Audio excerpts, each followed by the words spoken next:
मनुष्य भगवान सत्यनारायण की व्रत कथा का श्रवण करेगा, उसका फल है उसके जीवन में दुख नहीं होगा, शोक नहीं होगा, धन धान्य की वृद्धि होगी। अगर संतान नहीं है तो भगवान नारायण की कृपा से संतान की भी प्राप्ति होगी। और भगवान सत्यनारायण का जो व्रत पूजन है विजय को भी प्रदान करने वाला है, वह व्यक्ति सर्वत्र विजयी होगा। विधान में भगवान ने नारद जी को बताया, जिस किसी भी दिन, चाहे खरमास हो चाहे पितृपक्ष हो, रविवार से सोमवार के बीच में कोई भी दिन, कोई भी वार, कोई भी महीना हो, जिस दिन हमारे अंदर श्रद्धा भक्ति जागृत हो, उस दिन हम भगवान की कथा का श्रवण कर सकते हैं। कहते हैं कथा अकेले कभी नहीं सुनना चाहिए। कैसे सुनना चाहिए? दिन भर व्रत रहना चाहिए, सुबह से लेकर शाम तक व्रत रहना चाहिए। व्रत क्या रहना चाहिए? हम लोग तो यही व्रत रहते हैं कि बिना जल बिना भोजन के पड़े रहेंगे, व्रत चालू है, यही है ना। लेकिन पुस्तक में जो कहा गया है, सत्यनारायण भगवान का एक ही व्रत है। जिस दिन हम भगवान की कथा सुने तो न ज्यादा कर सको तो कम से कम सूर्योदय से लेके जब तक ब्राह्मण की विदाई न कर दो तब तक व्यक्ति को सत्य का पालन करना चाहिए, सत्य बोलना चाहिए। इनका यही व्रत है, सत्य का पालन करते हुए दिन भर व्रत रहना चाहिए। भाई बंधु को बुलाना चाहिए, कभी अकेले कथा नहीं सुनना चाहिए। अपने जो इष्ट मित्र भाई बंधु हैं इनको बुलाना चाहिए। और सूर्य जब अस्त होने लगे उस समय ब्राह्मण को बुला के सायंकाल के समय में खूब भाव से भगवान सत्यनारायण के कथा का श्रवण करना चाहिए। नैवेद्य के रूप में भगवान ने नारद जी को बताया उत्तम से उत्तम। कुछ लोग समाज में कहते हैं कतो दक्षिणा या नैवेद्य लिखा बता, जो दक्षिणा लिखा गया है चाहे विवाह हो चाहे भगवान की पूजा हो, अगर ब्राह्मण चढ़वाना शुरू कर दे तो 2-4 वर्ष में का भगवान पूजा करेंगे। सही बात यही है। दक्षिणा लिखा गया हृदय गर्भ, जो हम लोग मंत्र बोलते हैं दक्षिणा का हृदय गर्भ मतलब होता है सोने का सिक्का। कितना जगह आप दक्षिणा चढ़ाए हो? सबका मिला के बोलो एक ही जगह चढ़ाओ तो कितना होगा वो? तो हमारी देखिए पूजा पाठ में सामग्री रुपया पैसा से नहीं होता है, हमारे भाव से होता है। और दक्षिणा का मतलब होता है कि यज्ञ के पिता कौन है? भगवान नारायण, उनकी पत्नी है दक्षिणा। आज हम रुपये को ही लक्ष्मी मानते इसलिए दक्षिणा चढ़ाते हैं कि नारायण लक्ष्मी एक होते हैं, यज्ञ की पूर्णता के लिए दक्षिणा चढ़ाया जाता है। कभी ऐसा विचार नहीं रखना चाहिए कि हम इतना चढ़ा रहे हैं पंडित जी ले जाएंगे इसलिए चढ़वाते हैं। यज्ञ की पूर्णता के लिए दक्षिणा चढ़ाया जाता है। दूसरा भाव ये होता है कि पैसे से सारी सामग्री आती है, कोई कमी रह गई हो उसके लिए भी हम दक्षिणा भगवान को भेंट करते हैं। यहाँ पे नारद जी को भगवान ने बताया कि नैवेद्य में क्या होना चाहिए। उत्तम से उत्तम, उत्तम से उत्तम का मतलब होता है सुंदर से सुंदर, महंगा से महंगा, बढ़िया से बढ़िया, अपनी शक्ति भक्ति के अनुसार। ऐसा भी नहीं होना चाहिए कोई व्यक्ति 10 पुस्तक चढ़ाया तो हम भी 10 पुस्तक चढ़ाएंगे। हमारे पास भगवान नहीं दिया है तो 5 प्रकार का फल पुस्तक में नहीं लिखा गया है। आपके पास नहीं है तो भगवान नारायण के लिए केले का फल जरूरी है। 1 दर्जन भी न हो, एक ही केला चढ़ाओ, लेकिन सारा गला हुआ फल भगवान को नहीं चढ़ाना चाहिए। उत्तम से उत्तम, बढ़िया बढ़िया, सुंदर फल होना चाहिए। क्या क्या होना चाहिए बताते हैं। जो भी भगवान को हम नैवेद्य अर्पित करें सवाया मात्रा में करना चाहिए। क्या क्या होना चाहिए? केले का फल होना चाहिए, गाय का दूध, गाय का दही, गाय का घी, शक्कर या गुड़, आटे या रवा की पंजीरी भगवान को सवाया मात्रा में बड़े भाव से निवेदन करना चाहिए। बंधु बांधव के साथ भगवान श्री सत्यनारायण की कथा सुनकर ब्राह्मण को दक्षिणा देनी चाहिए। तदंतर बंधु बांधव के साथ ब्राह्मण को भोजन कराना चाहिए। भक्ति पूर्वक प्रसाद ग्रहण करके नित्य गीत आदि का आयोजन करना चाहिए। तदंतर भगवान सत्यनारायण का स्मरण करते हुए अपने घर जाना चाहिए। अपने घर कौन जाएगा? आप तो अपने घर में बैठे हो। जो हमारे यहाँ कथा सुनने आते हैं नियम उनके लिए बताया गया है कि प्रसाद हाथ पे आ जाए तो जब तक घर में पहुंचो तो क्या करो? भगवान का चिंतन करते हुए अपने घर जाना चाहिए। तो प्रसाद के माध्यम से परिवार का भी कल्याण होता है। अब देखिए प्रसाद का मतलब क्या है? आटा, रवा, लड्डू, पेड़ा करते हैं जब दुकान पे थे। जो भी वस्तु हम भगवान को अर्पित कर देते हैं, भोग लगा देते हैं, तो क्या होता है? प्रसाद होता है। तो प्रसाद में 3 शब्द है, प, स और द। प से परमात्मा, से साक्षात और द से दर्शन। भगवान का साक्षात दर्शन ही प्रसाद है, इसलिए किसी भी पूजा में आप जाओ तो बिना प्रसाद लिए नहीं आना चाहिए। और प्रसाद ग्रहण करने से क्या होता है मालूम है? प्रसन्नता की प्राप्ति होती है। इसलिए जैसे किसी कवि ने लिखा था, आनंद है जैसे नहीं लाल की। जिसके जीवन में आनंद की अनुभूति हो, जब व्यक्ति मिले प्रसन्न होके मिले, मान के चलिए उसके ऊपर भगवान की कृपा है। और जब व्यक्ति जब मिले रोते हुए मिले, मान लीजिए उसके ऊपर भगवान की कृपा नहीं, उसकी स्वयं की कृपा है। दुख का कारण हम स्वयं होते हैं, लेकिन आनंद कब आता है? जब नारायण की कृपा हो। धन दौलत में होने से प्रसन्नता नहीं होती है। जब भगवान की कृपा हो जाती है, हमारे जीवन में प्रसन्नता की प्राप्ति होती है। तो बताते हैं कि कली काल में ऐसा करने से मनुष्य के बलासा अवश्य पूर्ण होती है। विशेष रूप से कलयुग में पृथ्वी लोक में यह सबसे छोटा सा उपाय है।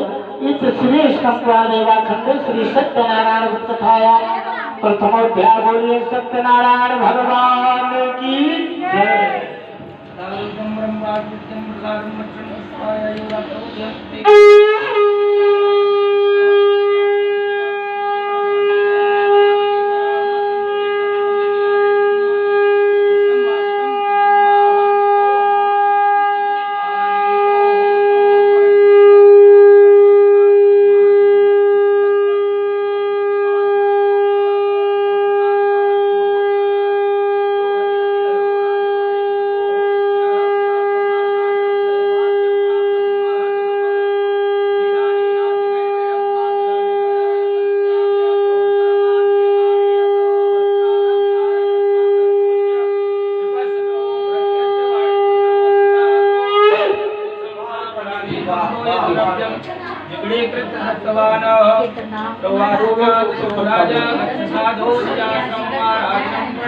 केवल फूल और तुलसी पत्ता लीजिए, दक्षिणा में लीजिए, बाद में लास्ट में चढ़ा दीजिए। नहीं सम्मान सही फूल अध्याय श्रोतवाच अथन्यास संवत्सरं वेद पुरादिता कच्चित् काशे पुनरन्य हस्तविप्रोनिर्धन सत्याकुलं भूत्वा नित्यं ब्राह्मणभूतले दुर्गं ब्राह्मणं दत्त्वा भगवान ब्राह्मणे प्रियः। श्री सूत जी कहते हैं, मैं तुम्हें आगे कथा कहूँगा, आप लोग सावधान होकर सुने। बताते हैं काशी नामक नगर, बनारस का ही पुराना नाम है काशी। काशी नामक नगर में निर्धन ब्राह्मण रहते थे जिनका नाम सतानंद आगे आता है। तो पंडित जी बड़े गरीब ब्राह्मण थे। और पहले ब्राह्मण धन, जबकि कथा उस समय ब्राह्मणों का धन क्या था मालूम है? भिक्षा। ब्राह्मण धन भिक्षा कहा जाता था। तो पहले के समय केवल ब्राह्मण भिक्षा मांगते थे, दूसरा कोई नहीं मांगता था। और ब्राह्मण भिक्षा कैसे मांगते थे? 5 घर में भिक्षा अगर मिल गए तो ब्राह्मण भोजन लेते थे, नहीं मिला तो ब्राह्मण छठे घर नहीं जाते थे। और आज की विडंबना है, ब्राह्मणों ने भिक्षा बंद कर दिया, दूसरे लोगों ने चालू किया। और कैसे कर दिए? सुबह से लेकर रात भर मांगते हैं। लेकिन किसी गरीब को हम भोजन कराएंगे उसका अलग लाभ है, लेकिन यज्ञ अनुष्ठान या व्रत का जब आप पारण करो, बहुत लोग हम ब्राह्मणों को न देते, अन्यत्र कहीं दान करते, नहीं करना चाहिए। किसी भी यज्ञ का व्रत का अगर आप उद्यापन करते हो तो वो दान केवल ब्राह्मण कुल में पैदा हो ऐसे को भी नहीं देना चाहिए। किसको देना चाहिए? वेद पाठी ब्राह्मणों, जो कर्मकांडी ब्राह्मणों, ऐसे ब्राह्मणों को दान करना चाहिए। यहाँ पे जो पंडित जी थे बड़े भगवान के भक्त के, पूजा पाठ करते थे, भिक्षा मांगते उनका जीवन यापन होता था। एक समय ऐसा आया कि पंडित जी को भिक्षा में काफी दिन बीत गया, कुछ भी प्राप्त नहीं हुआ। फिर भी बड़े ज्ञानी थे, इसलिए उन्होंने भगवान से कभी कुछ नहीं मांगा। जो उनका कर्म था, प्रतिदिन सुबह उठते थे, नित्य क्रिया भगवान का संध्या वंदन करते थे, भिक्षा के लिए चल देते थे। आज की बात है, भगवान का उन्होंने पूजन किया और पंडित जी भिक्षा के लिए चले और उन्होंने भगवान से कुछ नहीं मांगा। लेकिन आज भगवान उस ब्राह्मण की दया आ गई, कितना दुख प्राप्त करने के बाद भी ये ब्राह्मण हमसे आज तक कुछ नहीं मांगा। भगवान स्वयं जिस मार्ग से पंडित जी जा रहे थे, वृद्ध ब्राह्मण का उद्धारण किया, पंडित जी के सामने प्रागट्य किया। और वृद्ध ब्राह्मण को पंडित जी ने देखा, प्रणाम किया। वृद्ध ब्राह्मण रूपधारी भगवान ने आशीर्वाद दिया। तो भगवान ने प्रश्न कर लिया, महाराज आप कहाँ जा रहे हैं? पंडित जी की आंखों में आंसू आ गया। आंसू इसलिए आ गया, इतने गरीब और दीन थे, समाज कभी उनसे कुछ पूछा ही नहीं। देखिए आप गरीब हो ना, तो गरीब के मित्र और गरीब के रिश्तेदार बहुत कम हुआ करते हैं। लेकिन अगर भगवान की कृपा धन दौलत आ जाए तो बात अलग हो जाती है। किसी के भी आप घर में जाइए, आप लोगों को लगता होगा पंडित जी से बोल रहे हैं, मेरा जो अनुभव है मैं आपको बता रहा हूँ। हमने तो कहीं नहीं देखा, सुदामा और कृष्ण को देखा था। आज के समाज में आप किसी के घर में जाएंगे, हाल में विधायक सांसद के साथ और मित्रों के साथ फोटो रहता है लोगों का, लेकिन अगर कोई गरीब मित्र हो, कभी किसी को देखो उसके साथ फोटो खींच के लगाते हैं नहीं। लेकिन मित्रता जो होती है धन दौलत से नहीं होता है, मित्रता मन का मेल है। हमारा आपका मन मिल गया, हमारी आपकी मित्रता हो गई, भगवान की कृपा है। धन दौलत आज आपके पास है, कल हमारे पास है, चलायमान होता है। तो मित्र गरीब हो चाहे अमीर हो, मित्र होता है। पंडित जी से जब उन्होंने पूछा कि आप कहाँ जा रहे हो, तो उनके आंखों में आंसू आ गया, इसलिए कि समाज में कोई तो हमसे कम से कम कुछ पूछा नहीं। आज ब्राह्मण देवता ने इतना तो पूछा कि आप कहाँ जा रहे हो। पंडित जी के आंखों में आंसू आ गया और बड़े विनम्र भाव में कहा, महाराज मैं बहुत गरीब ब्राह्मण हूँ, भिक्षा मांग के जीवन यापन करता हूँ। अगर आपकी मेरे ऊपर थोड़ी बहुत कृपा हो तो कृपा करके बतलाइए, कोई ऐसा विधान बताइए जिसको हम कर लें, हमारा भिक्षा मांगने से छुटकारा हो जाए। इससे एक बात सब है, कोई किसी से मांगना नहीं चाहता, मांगता कौन है? आपकी दो स्थिति है, चाहे ऐसे करो चाहे ऐसे करो। जो जीवन में दान किया है उसको कभी मांगने की जरूरत नहीं पड़ती। भगवान अगर दिया है तो समाज में देना चाहिए, धर्म का सहारा लेना चाहिए।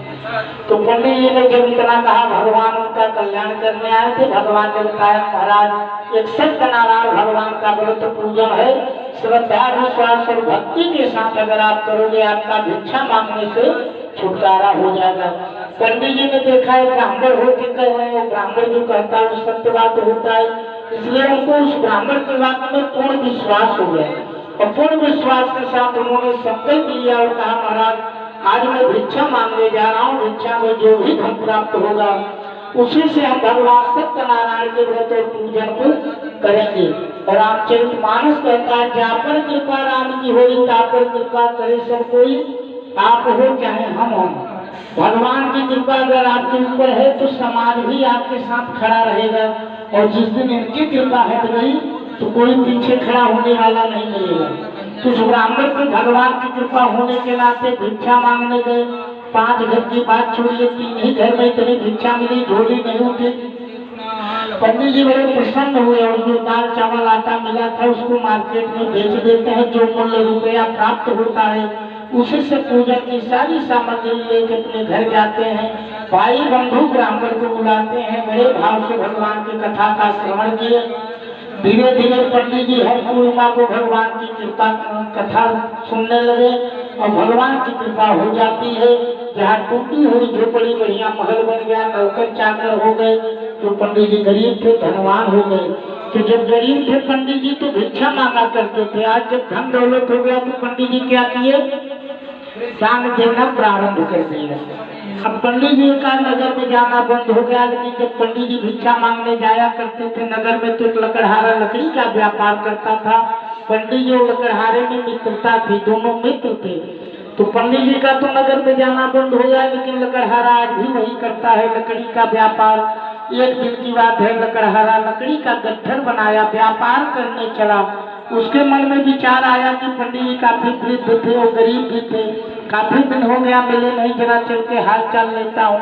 देखिए भगवान की कृपा जब व्यक्ति के ऊपर होता है तो अचानक कहीं धर्म हो रहा है वहाँ व्यक्ति पहुँच जाता है। लकड़हारा व्यापार करने जा रहा था, लेकिन लकड़ी का गट्ठर लिया, मन में विचार आया, पंडित जी के दरवाजे चल दिया। जिस समय लकड़हारा पंडित जी के दरवाजे पहुंचा तो क्या देखा, पंडित जी अपनी धर्म पत्नी के साथ बैठ के भगवान सत्यनारायण की कथा का श्रवण कर रहे थे। लकड़हारा भी बैठ गया, भगवान की कथा का श्रवण किया और कथा पूजा होने के बाद जब पंडित जी लकड़हारे को देखे, अपने मित्र को गले लगाए, हाथ चाल किए। लकड़हारे ने कहा, महाराज हमारा छोड़िए, हमारा तो जैसे पहले मुंह पे रोटी चलता था आज भी वही चल रहा है। लेकिन ये बताइए, आप तो बहुत गरीब ब्राह्मण थे, भिक्षा मांग के जीवन यापन करते थे, इतना बढ़िया महल है, नौकर चाकर, इतना धन दौलत कहाँ से आ गया? तो पंडित जी ने हमारे आपकी तरह नहीं कहा। हम आप क्या कहते हैं, जैसे घर व्यक्ति लेता है और गृह प्रवेश में कोई आए तो हम क्या कहेंगे कि मकान हमने लिया है, लेकिन पंडित जी ने क्या कहा, भैया ये जो धन दौलत हमको प्राप्त हुआ है ये हमारा नहीं है, ये भगवान की कृपा से धन दौलत हमको प्राप्त हुआ है। जब इतना उन्होंने कहा तो लकड़हारे ने भी प्रश्न कर लिया और कहा, महाराज अगर हम सत्यनारायण भगवान के पूजन को करें तो क्या हम भी धनवान हो जाएंगे? उन्होंने कहा जरूर हो जाओगे। लकड़हारे ने भी संकल्प लिया और कहा, महाराज लकड़ी बेचने जा रहा हूँ, जो भी पुण्य प्राप्त होगा उसी से हम भगवान सत्यनारायण के व्रत और पूजन को करेंगे। भगवान